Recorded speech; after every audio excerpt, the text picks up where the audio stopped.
নিজৰ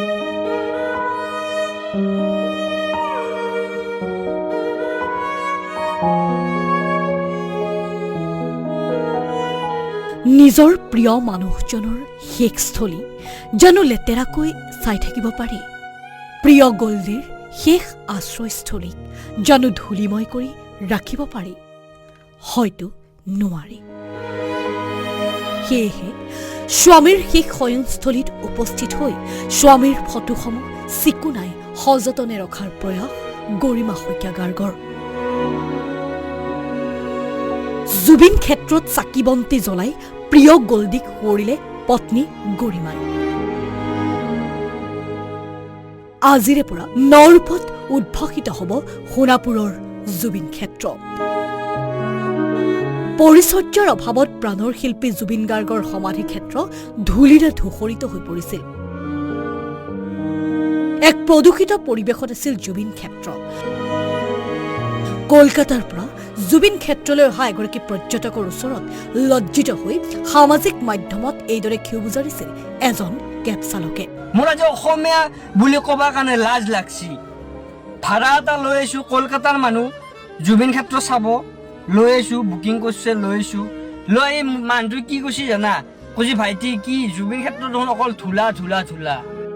কেব চালকজনৰ এই ফেচবুক লাইভে এতিয়া লজ্জিত কৰিছে প্ৰতিগৰাকী জুবিন অনুৰাগী।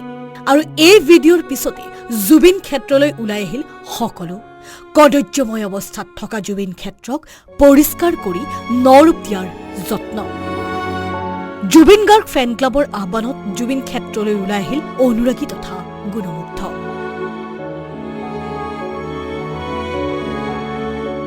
এফালৰ পৰা পৰিষ্কাৰ কৰা হ'ল সোণাপুৰৰ জুবিন ক্ষেত্ৰ, আঁতৰোৱা হ'ল ধূলিময় পৰিৱেশ।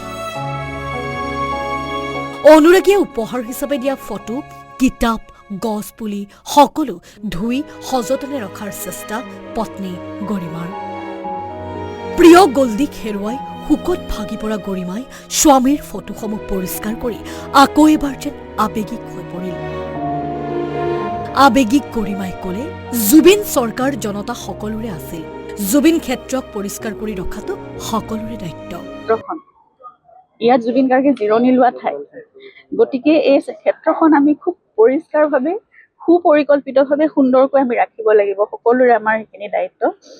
আজি কেইদিনমানৰ পৰা দেখিছোঁ বৰ মানে একদম কি বুলি ক'ম, স্বচ্ছতা একেবাৰে নাই, ধূলিময় হৈ আছিলে চাৰিওফালে, অলপ কদৰ্যময় পৰিৱেশ বুলিয়ে ক'ব লাগিব। গতিকে জুবিনে তেনেকৈ থাকি ভাল নাপাইছিলে কেতিয়াও। আমাৰ সকলোৰে দায়িত্ব, আমি সকলোৱে সেইকাৰণে আজি নিজে চাফা কৰিবলৈ ওলাই আহিছোঁ।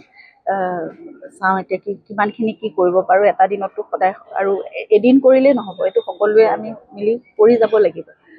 অন্ততঃ এদিনৰ মূৰে মূৰে দুদিনৰ পাৰিলেতো সদায় কৰিব লাগে আচলতে সকলো।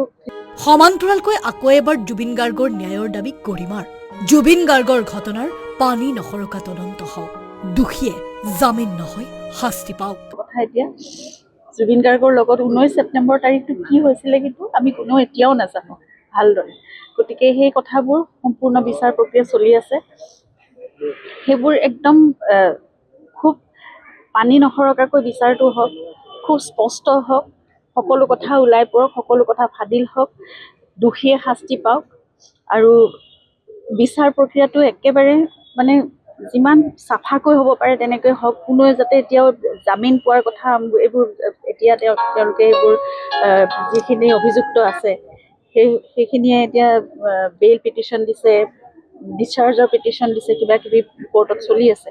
গতিকে এইবোৰ কোনো ধৰণৰ জামিন পোৱাৰ বা কিবা কেতিয়াও নাপাওক, শাস্তিয়ে পাওক ডাইৰেক্ট। এনেদৰে জুবিন ক্ষেত্ৰত এটা দিন কটালে গৰিমাই। মই এতিয়াতো থাকোঁ সদ্যহতে বেংগলোৰত, কিন্তু মই অসমত আছিলোঁ, আগতে অসমৰে হয়। আৰু জুবিনৰ লগত বহুত বিহু গীততো গান গাইছিলোঁ, এনকে প্ৰডাকশ্যনতো গাইছিলোঁ, আৰু জুবিনৰ লগত বহুত গান গাইছিলোঁ বিহু গীত। আৰু মানে জুবিন মোৰ বাইদেউৰ লগৰে, আৰু মই একদম সৰুৰ পৰাই পোৱা জুবিনৰ ভণ্টিৰ লগৰ, মই জংকীৰ লগৰ। আৰু মানে আমি একেলগতে মানে বহুতেই মানে মোৰ ক্ল'জ। মানে জুবিনৰ মোক লাষ্টৰ বছৰো ফোন কৰিছে, যেতিয়াই বেংগলোৰ আহে লগ কৰে, ফোন কৰে। মানে মই আজি যেতিয়া ইয়ালৈ আহিছোঁ, মোৰ মানে বিশ্বাস হোৱা নাই যে নাই, মই বাইদেউক মাত্ৰ সেইটোৱে কৈছোঁ, মানে জুবিন নাই নেকি, সঁচাকৈ নাই নেকি, মানে মই মানে সেইটো বিশ্বাসেই কৰিব পৰা নাই। জুবিন ক্ষেত্ৰ ধুই পৰিষ্কাৰ কৰি প্ৰিয় গল্ডিৰ আশ্ৰয়স্থলীক সযতনে ৰখাৰ চেষ্টা পত্নী গৰিমাৰ ভিডিঅ' জাৰ্নেলিষ্ট পাৰ্থৰ সহযোগত সোণাপুৰৰ পৰা পংকজ ডেকা আৰু মিতুল দাসৰ ৰিপৰ্ট আসাম টক।